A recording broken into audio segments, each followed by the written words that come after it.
5 കൊല്ലമായി എന്ന് ഇവിടെ വരും കൊടുക്കും. അതില്ല ഒരു അഡ്രസ്സും ഇല്ല, കൊടുക്കും ഒരു അഡ്രസ്സും ഇല്ല. അതൊരു കുത്തക ഭരണമായിട്ടാണല്ലേ? യുഡിഎഫ് വന്നപ്പോൾ 5 മീറ്റർ ഇട്ടു. പിന്നെ ഒരു 5-6 കൊല്ലം കഴിഞ്ഞാൽ തീരെ ഇട്ടിട്ടില്ല. ആര് പറഞ്ഞ അപ്പൊ ഇടും എവിടെ 5-6 അവിടെ 15 വീട് 5-6 വീടുണ്ട്. നമ്മളെ റോഡ് കുറച്ച് ബാക്കിയില്ലേ ഒരു 5-6 മീറ്റർ 16-ാം വാർഡ്. ഒരു നമ്മളെ മീറ്റർക്ക് 5-6 വീട് 5-8 വീടുണ്ട് അവിടെ. അവിടെ ഒരു 5-8 മീറ്റർ ഇവിടെ 4 കണ്ട എവിടെ ചേരി എന്താ കൊടുക്കാറ് നമ്മൾ കൊണ്ടുപോയി പാടത്തേക്ക് പോണോ?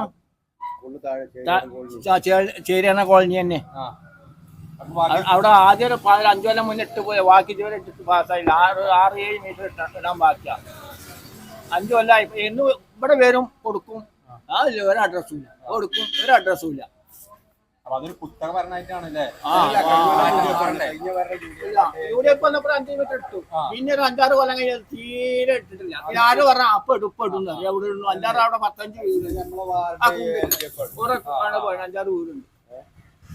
അവിടെ തന്നെ ഉള്ളു. മറ്റേ ചിലടത്തൊക്കെ ചിലടത്തില്ല. അതാ ഇപ്പൊ അങ്ങനെ വന്നേക്കാം. വേറെ കുഴപ്പമൊന്നുമില്ല. തന്നെയാണ് നമ്മുടെ പഞ്ചായത്തിന്റെ ഭരണസമിതി കഴിഞ്ഞ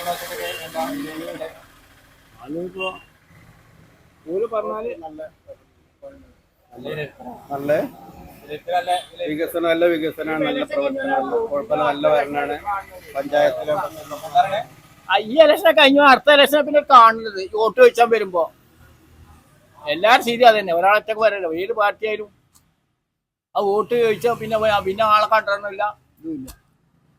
അത് എഴുതിക്കൊന്നും ഇവിടെ പറഞ്ഞ അവിടെ പറഞ്ഞു ഒരു ഇതുമില്ല. അവിടെ തന്നെ ഉള്ളു. മറ്റേ ചിലടത്തൊക്കെ ചിലടത്തില്ല. അതാ ഇപ്പൊ അങ്ങനെ വന്നേക്കാം. വേറെ കുഴപ്പമൊന്നുമില്ല. തന്നെയാണ്